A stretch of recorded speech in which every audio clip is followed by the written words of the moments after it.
Hello everyone, today we are going to learn basic Blender tutorials how to change color object.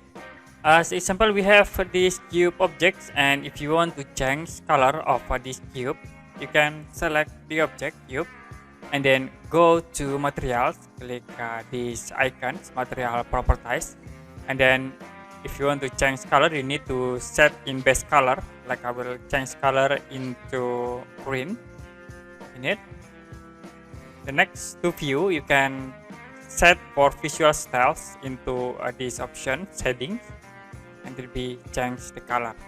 To change again, you can click in base color, and then I will set into blue like this, or you can set into red or the other color that you want.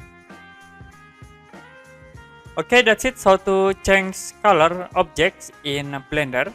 And if you have any question about this tutorial, you can comment below this video.